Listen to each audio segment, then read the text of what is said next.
So I was trying to figure out what I wanted to do next, whether I was going to start on the front end or whatever. And so I was sitting in my chair, my easy chair, staring at it, and brain fart, I guess, came, and I was doing house fan repair. One of them was dead, so I stole the junked the motor, but I kept the cage for scrap metal purposes. And then a light bulb went off, and I said to myself, your rear fender, can you cut something up out of that? And I looked at the radius, and the radius kind of matches the tire. I don't know, what do you use, about an inch all the way around, which is more than enough. So now I'm kind of looking into what it has for a pattern that I can kind of take, you know, where I can cut it at like one of the ribs for strength. And I think might almost do like right in half, like right there. And right there. See how far down into the chain area I can kind of get it. And then the two halves lock together. And I think I'm probably, I don't know, I don't think it'll cover the belt, but if I center it over the tire kind of thing, you know. But don't know till you try, so I'm going to start slicing some of that guy up and holding it up against the tire, and we're going to start going from there. Alright, I just cut that sucker off of there and just stuffed it on the wheel. It's like almost dead nuts the size of the wheel.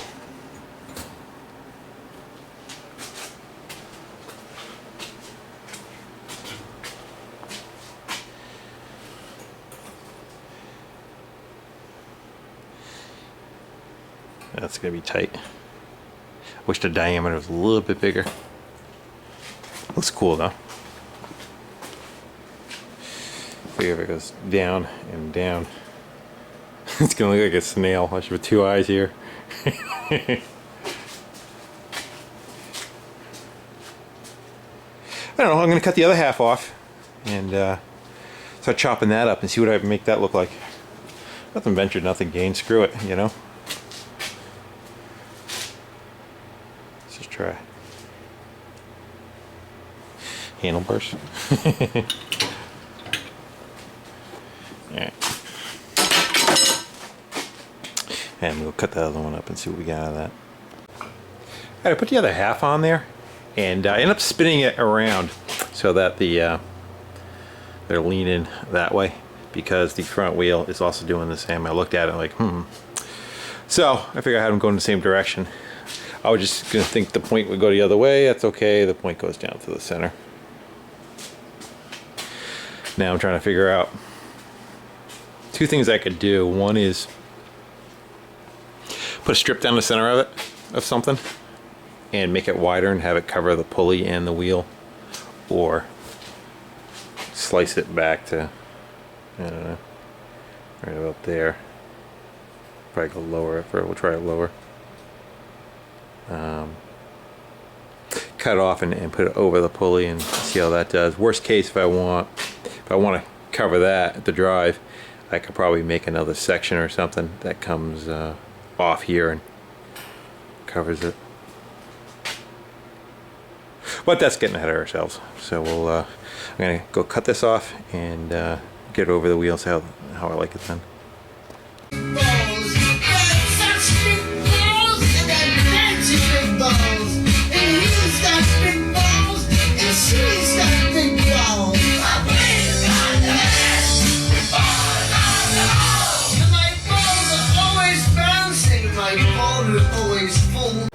Alright, it's been probably about a week since I worked on the bike, and I'm in the process of starting to go maybe spend a couple hours on it, and I had tried to figure out where I was, where I left off, and what my thought process was. So when that happens, I usually like to kind of hang out and start putting stuff away and cleaning up a little bit, and that kind of brings, you know, as you pick each piece up that you just got done working with, tool wise and part wise, it all comes back to you.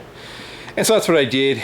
Made a little bit of pile of stuff that needs to stay on the bench, and, you know, stuff that can get out of the way got taken out of the way, and or all the tools got put away. And the bench is cleaned off so that you can have some area to set stuff down and start working again and make a mess all over again. The back fender is carved up somewhat. I think I am going to stop on that right now. I'm probably going to come like same as the other side, trim it back so it's even on both sides instead of trying to worry about hugging the inner pulley. Anyway, I don't want to go any further on that because it's not finalized where that real wheel is going to be, because I want to do something with the drive to make that correct. And so before that, I can finalize where the fender is and still have, say, 1 inch of adjustment on the fender. I want to find out where the rear tire is going to be, and then I'll zero in on where to mount that fender. And some more pieces, again keeping with the theme. We have grill tongs, and I think these are 19 long, 16. I think they say 16. I'm going to cut these up. I'll pull the pins out and take them apart probably, and then I will use these guys in some shape or fashion and bend them up and use those for the fender supports. But again, as I just said, I don't know where the rear tire is going to be until I get this drive with either added rubber to it or replace it with rubber and get it functioning under a load. That I'm not quite sure where that tire is going to be, what I need to do to adjust it. So we'll wait on that. I grabbed some hardware. These guys are the pins. I need to drill the timing gears. They are right now just clearance fit, and the only thing that's really holding them on is the nut run on real hard. So I have to be able to drill through this into here and pin it so that they are keyed to the crank so that they're not going to work themselves loose. And then I have a bolt it back together. What I'm probably going to do with that also is I don't know if you guys can see in there or not. See what it'll let me. See how there's a washer in there behind that? I want to get a bigger washer, and so I'll drill it together like it already is, you know, and then put the pins in, and then I'll put a larger washer taking up that whole outer ring, and the washer will push against the back of the pins too, so they can't walk out. I'll do that when I take the motor apart and get them out and kind of set them out on a drill press. Get a nice square hole, square hole. You know what I mean. And so now I'm not quite sure where I'm going to go, so I think I may just go with some of the stuff that I know it needs to be done. And one of them is this is going to be the adjusters for the back wheels, and basically we're going to go weld that square beast. It's just a square nut, but it's got a larger hole than this. I believe this is 1/4 inch also on there, so I'll weld that to the frame, and then that'll be my jack screws for the back wheel. And what I'll do is I'll just make it so that the flat faces backwards when I tighten it down, and I'll just push right up. I'll just put it up against that flat and then lock it down. So I figure I'll start on that, and then once that's done, that'll get something else going, and we'll just continue from there. So without further ado, let's get something done. Alright, so I stuck those on there, and they're just tacked. And when I take it apart, I'll clean them up nice and pretty and weld them good. But you get the idea. That's those guys. And I can tweak the rear wheel with those and make sure it holds its position. Front end, I think I'm going to hop on that next. And right now I just kind of extended it to get an idea where I would want the front wheel to sit. So that's why I just got some washers tacked on it, holding it. I started looking at springs and all that kind of stuff. I think I'm just going to leave all that off and do with like a, what do they call it? I think it might be a girder, I'm not sure. But basically you parallel another bar up the side of it, and you have it kind of go, hold on to a pivot out here a little further, and it just goes back to the triple trees in some fashion up top. So I think I might go with that, and give it a little bit more visual substance to the front. Right now it's looking a little on the wimpy side, so I won't do the diameter of those, but I'm gonna go look at my scrap and see what I got first. Alright, so I went over to my my junk pile, and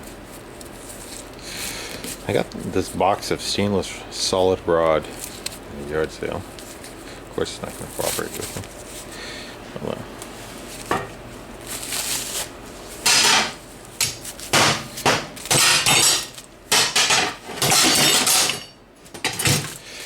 So I think I'm gonna go something like that, and we'll weld it onto the base down there, and then parallel the fork going up, and then if I heat it, I'll bend it to match that profile so it kind of kicks in the same way, and probably have it dump back in, however the length is, have it dump back into the middle of these. So I got one here set up on the vise, and we got a couple of marks in it, and I'm gonna go hit those with some MAP gas and heat them up and see if I can bend them to look like something. And if I get one of them right, I'm gonna try to make another one look just like it.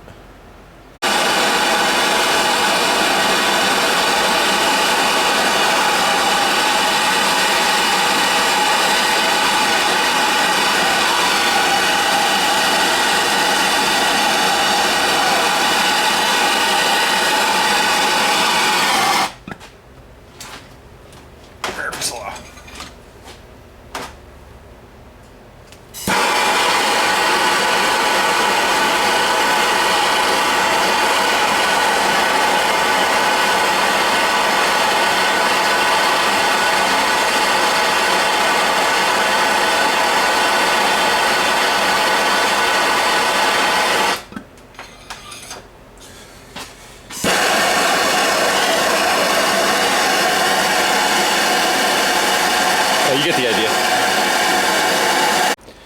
Alright, well, there's one hot off the press. Let's see, something like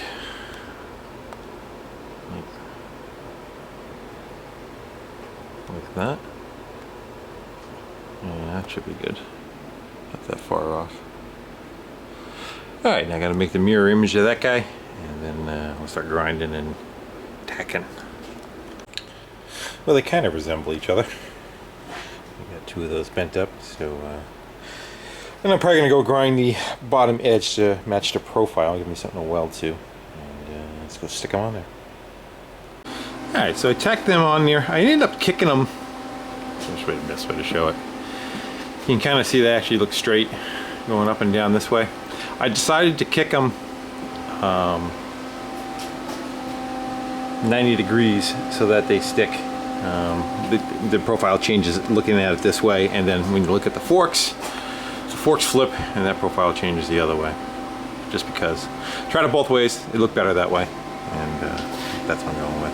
So now I'm gonna come up with something to probably slide over them, take the wood out, slide over them, and figure out where I want to kind of reattach back to the frame and to the forks and start giving a little bit more support. I think I'm probably going to go with like I might just go with a nut and a bolt combination.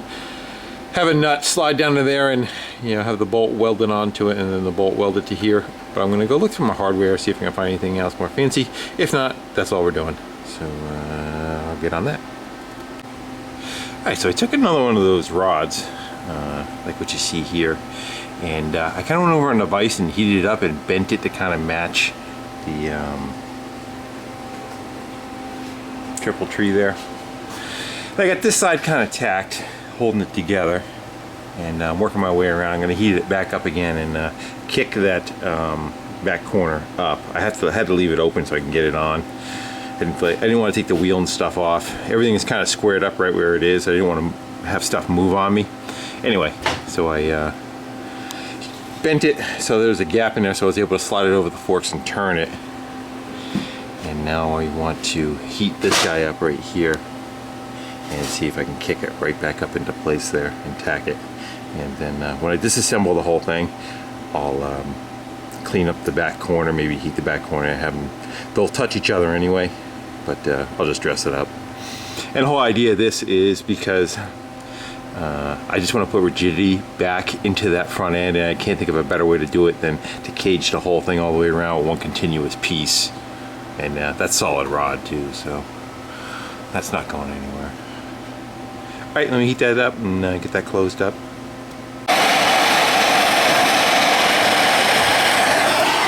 Get there. Alright, so that's all kind of tacked into place for now. And I want to cut the washers out of here and try to see what I'm going to do to fill in this space down in here to make it a little stronger, a little bit more aesthetically pleasing, I think what I'm going to do also is make another one of these for up top here, so it has some symmetry to it, and you know, again, beefs up the strength of that whole thing.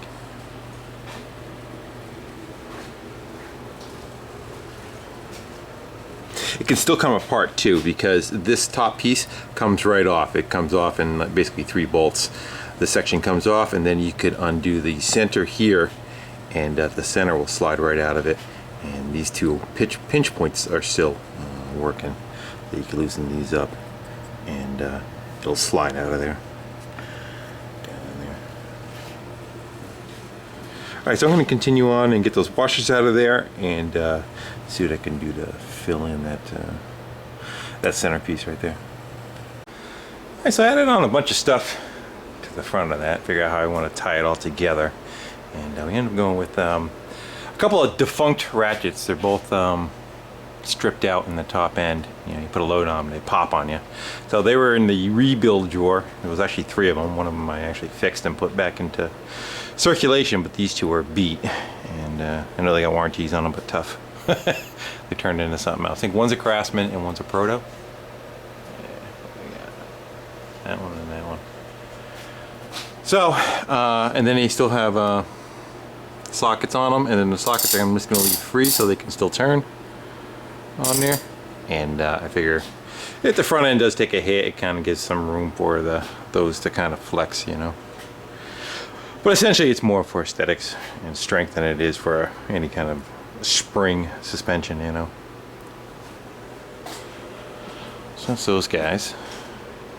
And fill the gaps in down below with a couple of spark plug sockets. I don't know about you guys, but I seem to get a plethora of these 5A sockets that I never use. I probably got about 10 or 15 of them in my regular drawer. So a couple of those with the right size to fill in that gap, and that's what I did. When I take it all apart, of course, I'll weld them up nice and solid. And I think the last piece I kind of need to do for this is to make another one of these for up here and make it wrap around it, just so it kind of matches and also strengthens up the upper end there, and it gives it a nice little shiny stainless border around it. So I have one off of another bike, and I think I'm going to stick that in the vise, and then I'll heat it up and bend my way around there and make a little heart for the upper side, and then I can transplant it onto the one that's up there. So here we go.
kind of like to leave them long just so that I have something to have some leverage with. And so now what I'll do now is I'll figure out where I need to go cut these, and I'll slice it, and I'll slice it. I'm probably going to heat and hammer them, and I'll just roll them until they touch each other. And I can cut it free from this one, and then that'll be the size and shape of the one I need for the top. The one that's on there doesn't have this indent, or else I would have followed that, but good enough. All right, let me go get that taken care of.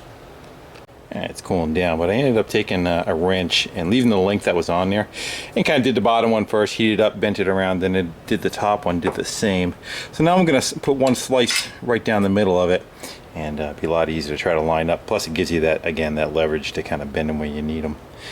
And then I just got to tweak it a little on the one side, kind of bring it back down. And something like that. What I ended up doing was the one that was straight actually ended up bending up to match the one that was bent. You can kind of see it's got a not following that profile, but I'm kind of guessing at what this one's doing. If you look at it, it has a bit of a bend. Whatever that distance was that I came out is how much that top is kicked out a little bit. So I figured to match that profile of whatever that bend is, I'll put a bend in it. And so that's what we got. I can take that off, and I'll just tack those two pieces together, and then that'll be one complete band going all the way around, and have nice shiny triple tree edges. Alright, so I took that sucker and threw it in a puddle and cooled it down, and hit it with a wire wheel. Something like that. See the profile? See that profile. That should be pretty good. That'll chrome out that front end.